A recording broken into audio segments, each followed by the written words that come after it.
Alright, insert intro here. Anyway, here we are in the Forest Temple.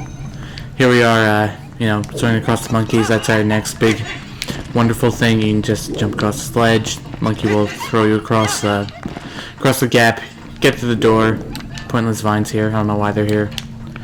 My guess is maybe they wanted to, maybe when they were first designing this dungeon, they wanted to make something interesting, put something up there, but ultimately just weren't able to put it in for whatever reason. I don't know.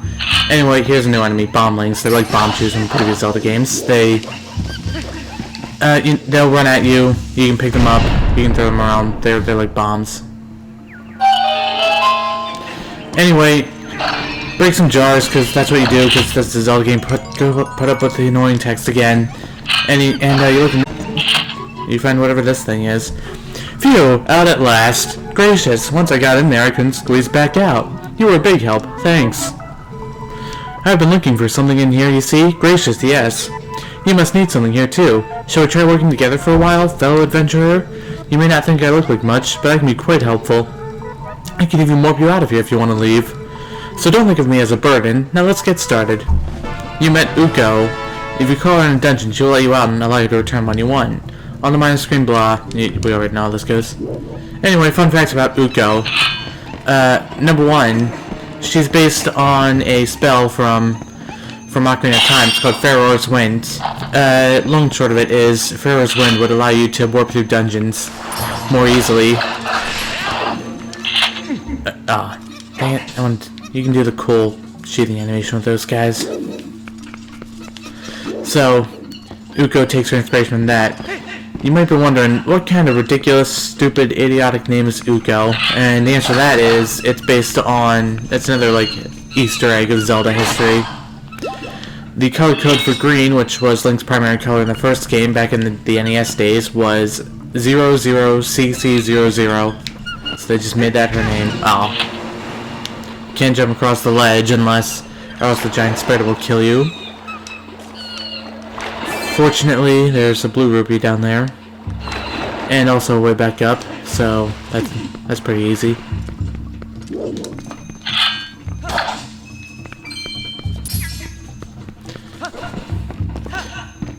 And lucky for us, we also have a slingshot.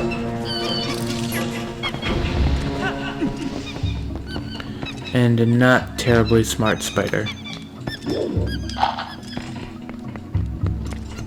Go up to the door, and we see that's locked. There's nothing we can do. So instead what we're going to do is jump off a cliff. Because you go back behind this little hidden area here, and you find a treasure chest. With a yellow rupee inside.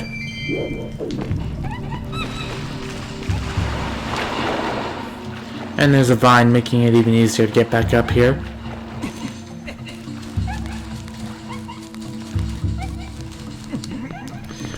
So what do we do about the locked door then? Well, we got another door over here, so we can try going through here.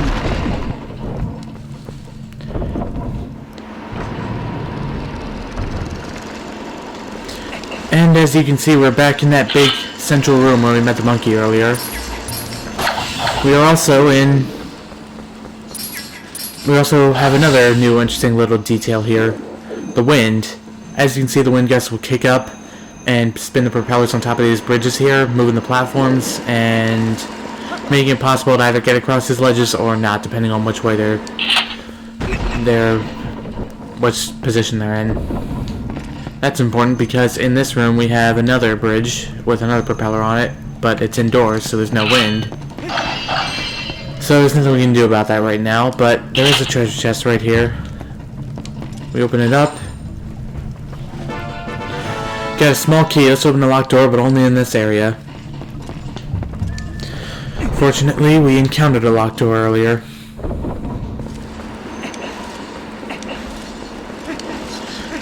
An interesting detail I noticed while I was playing through Ocarina of Time lately is that for the first 3 dungeons of the game, the one where you're in the child section, they do not have a single locked door in any of those dungeons, so you don't need any keys or anything. However, here we are in the first dungeon of Twilight Princess, and one of the main puzzles is about introducing keys.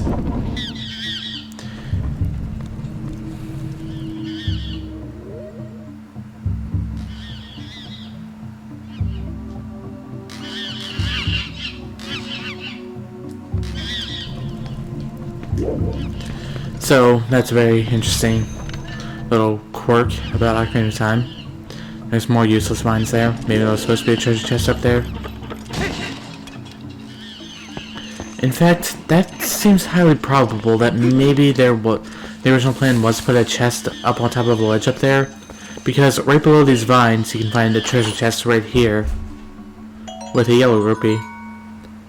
Alright, so I've gotten a large chest and a small chest, and both of them had a yellow rupee in it.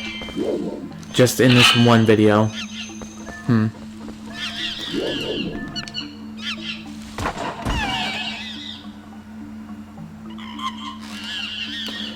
So that's a hint. Roll into the pillar here. Roll onto it twice in quick succession, and we free the monkey.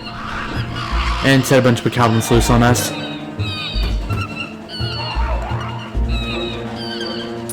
Fortunately, the goblins are no problem at all, thanks to the ending blow.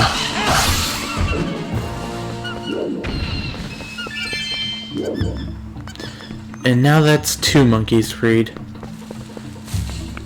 And hey, the bridge may be out, but with monkeys around, we don't really need to worry about. We don't really need the bridge anymore.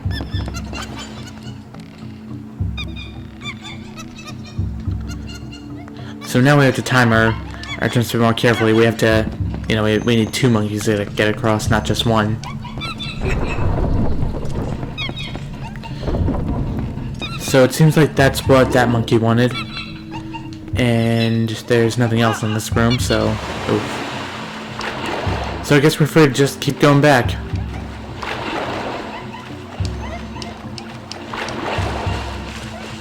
That's the weird thing about auto jumping. There's so little mid-air control, so it's like it's actually pretty easy to mess up a jump and not be. What am I saying? You can pretty easily mess up a jump, and because you get so little mid-air control or anything really, you just wind up making. It's like you're slightly off, and you're just out of luck. It's like if Zelda was more platforming focused, then there'd probably be a way to correct jumps that otherwise would be a failure, and be able to make platforms that you know you're only slightly off from. Oh no, auto jumping is such a strange mechanic. It's like in every single platformer ever made, they basically tell you that jumping off the ledge is just running straight off is the dumbest thing you can do. And yet, that's the way you get across in Zelda games, in 3D Zelda games anyway. Anyway, we have a red Deku Baba here. These guys work a bit differently from the blue ones we've been fighting so far. We have another one right here. As you can see, these guys can actually be disconnected from their stems, or regrow. Or grow them, and you have to kill them separately.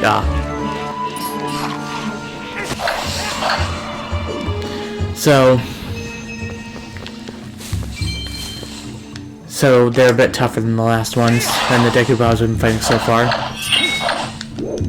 We also have another new enemy here, the Deku-like. As you can see, it's immune to our slashes, can't burn it, can't hit it with a slingshot, can't do anything. Just leave it alone. Fortunately, they're stationary, they're not much of a threat either. Except for when you try this.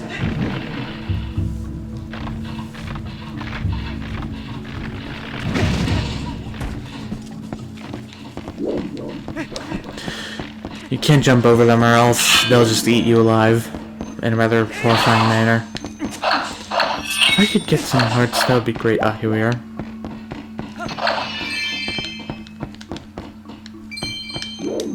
There we go. Come on. Well, there's one way to deal with them. As it turns out, Deku-likes do not like smoke.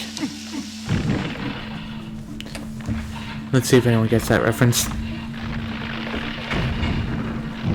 So yeah, you throw a bombling into their mouth, and it'll explode inside their mouths and kill them. I believe you can get a heart if you kill that one. Yeah, there it is. Won't be around for long though, so be quick. So hey, we got a bombling. We can just simply kill the other Deku-like. Whoa. Okay. I'm not making that one on time. Let's try that again. So we try getting across, and still take too long. Still can't get it. Luckily for us, there is another way. There's another bombling up on that ledge up there, and a way for us to get up to it.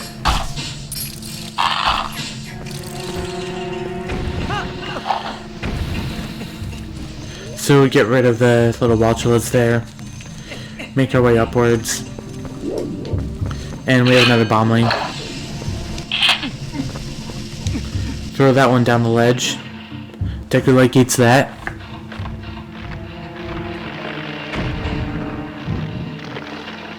It dies a horrible, painful death. We laugh at its misery. And then we go down, and we collect our reward. A piece of heart. Collect 3 more for another full heart container. There's the next, latest, and greatest innovation of Twilight Princess. You can get their heart piece inside dungeons now. Previous Zelda games didn't do that. It's not a major change by any means, but I really like it. It's like one more thing worth exploring dungeons for, one more thing for you to find, and they're a worthwhile reward. Once we get 3 more heart pieces, you'll see that they can do something really special. But anyway, we'll make our way inside.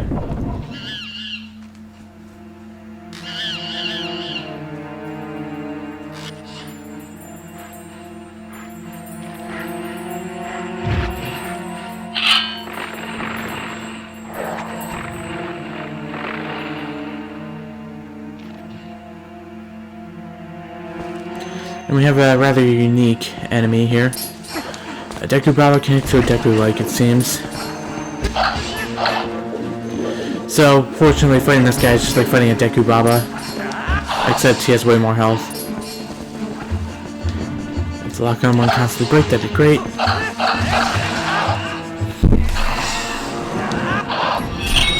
Alright, so that's him taken care of. Now we just have the Deku-like. And since we were just in the last room, we know how to deal with these guys. Fortunately for us, there are bomblings scattered all over the room here.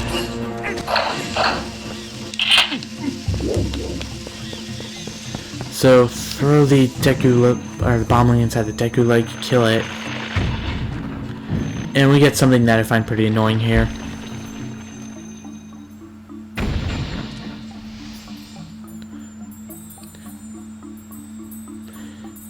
We get a cutscene explaining that the key that we saw earlier in the cutscene is now out of the Deku-like. It seems that whoever designed this room, this dungeon, whatever, thought that... I shouldn't be mean to game developers like this, but it just seems to me like they thought that the only thing we'd care about once we walked in this room was the giant monster in the middle of the room, and, you know, I mean, that's fair. It's like, yeah, I was going to focus on killing this thing. It's a giant monster. I like fighting those, but it's like, there was also the main goal of, it ate the key that we need to free the monkey, and we need to free the monkey because that's what the first monkey wants us to do. So it just seems to me like, it's like, I was still focused on that goal. It's like, that's why I wanted to kill a giant monster, not just simply for the cheap thrill of it, but because I wanted to free this monkey, and it's like, you know, I like being free of wasted time. You know, I like not having my time wasted in games, and I consider that a waste of time. A small one, to be fair, but a waste of time nonetheless. You know, explaining things to me that I already knew. I already knew that the Deku-like had eaten the key. I already knew that killing the Deku-like would get the key, and that I needed the key and everything. It's like, why play the extra cutscene? Why, you know, waste my time in that one little way?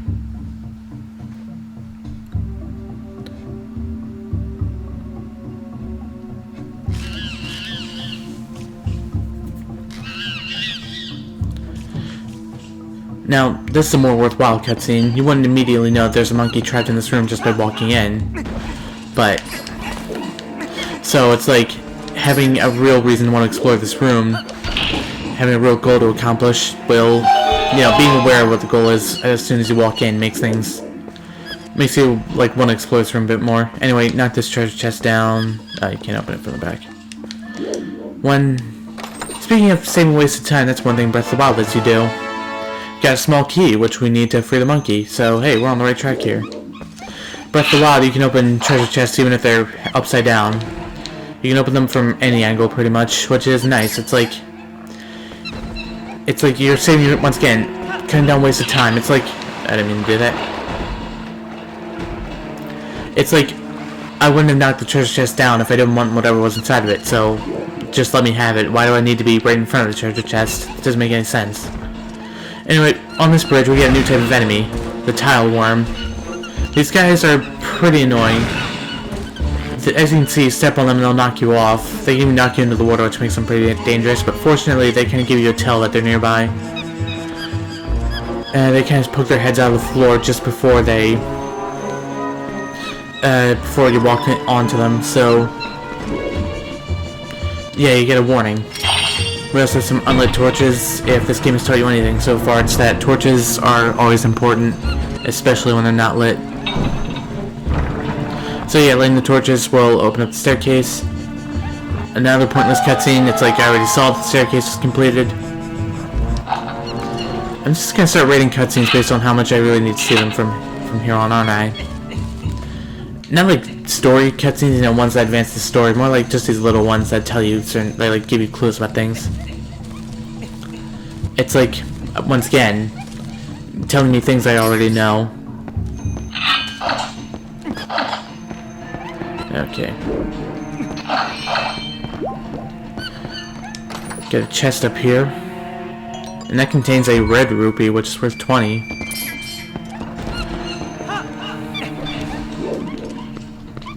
So yeah, we make our way up here. And we climb up this wooden staircase of ours. And as you saw from previously, there was a skulltula hanging off the ceiling. Now's a chance to fight it. Skulltulas can get a death blow, interestingly enough. Stab him right through the head. And do the cool sheathing animation, of course. Anyway, we free this monkey. And counting the last two monkeys that were left behind in the previous room, well, in 2 rooms previously, specifically, we now have 4 monkeys saved. So we are set to, well, to do something at least. It seems that this monkey really wants us to help her friends out. I mean, that's not really a surprise, but if my friends were kidnapped, I'd try to save them. If I had friends. But anyway, let's make our way back.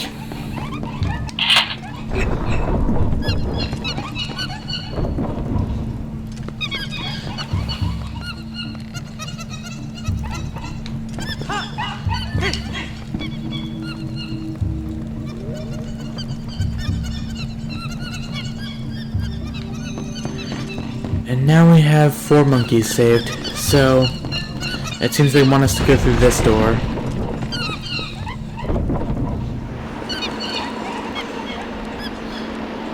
And that is because 4 monkeys is exactly what we needed to get across this massive bridge that the big white one cut down.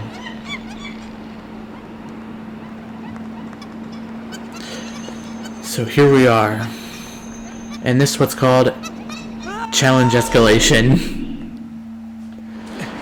So challenge escalation is pretty simple. They introduce mechanics such as, say, using monkeys to get across large ledges, and they find ways to make it more difficult as it goes on. In this case, it's having to deal with 4 monkeys and trying to get across a massive gap.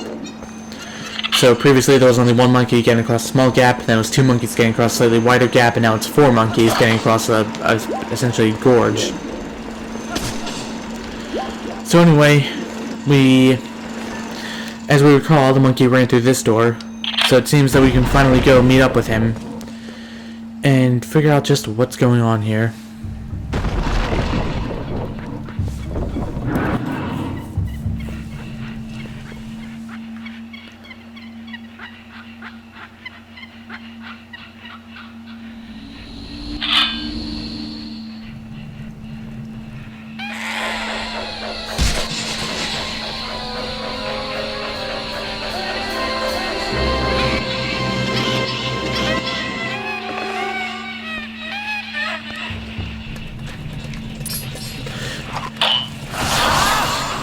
Alright, here we have our mini-boss of this dungeon.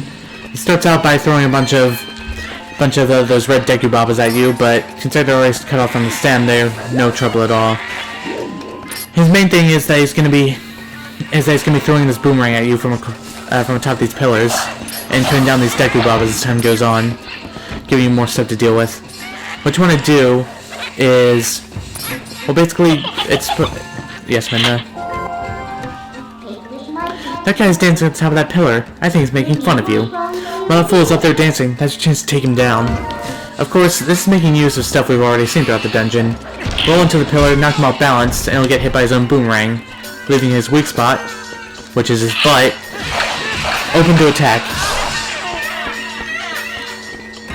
And that's pretty much the gist of this. So I'm gonna let you listen to this music because I actually really enjoy this track.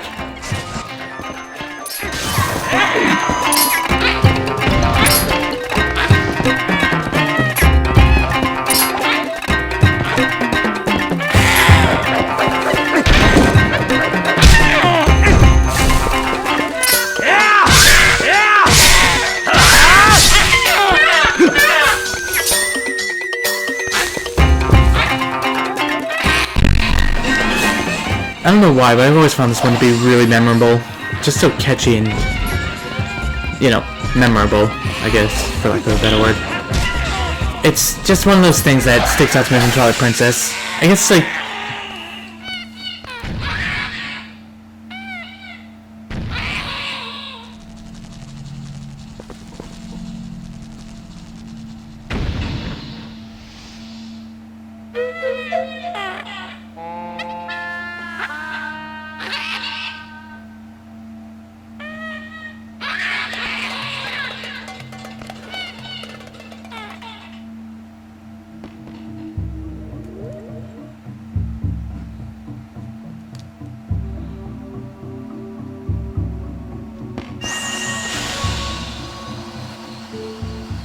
I am the Fairy of Winds, who resides in this boomerang. You have freed me from evil, and I now have my true power back. Please, take it with you, use it to aid your quest, and may both my power and my blessing go with you. If you focus power on your boomerang before releasing it, it will unleash the power of wind, aiding you in unforeseen ways.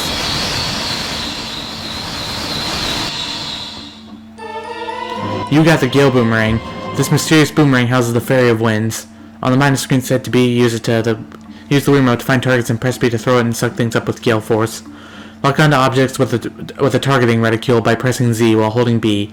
You can lock onto and strike as many as 5 things at once. I bet even the monkeys should be satisfied now. Okay, let's continue combing this place. We already found something good, so let's keep searching places we haven't looked yet. I suppose what made that entire fight so memorable for me, just for all this time, has been that, you know, this game's been really serious and dark and foreboding up till now. So to have something just so cartoony and silly halfway through this dungeon was like a very welcome change of pace for me. I thought, you know, it was a nice way to sort of lighten the tone of the game. A funny story, up till that, before I ever played the Zelda game, I always thought that was like this serious dark fantasy game that, you know, like it was gonna have like this, I don't know, like dark story, like deep esoteric themes or whatever, you know, stuff like that. And Twilight Princess up till that point was, you know, holding up to that expectation. You know, all this dark stuff about Twilight and people, you know, like the world going to crap and and none of them have any idea why. All that stuff. So, yeah, it was a very,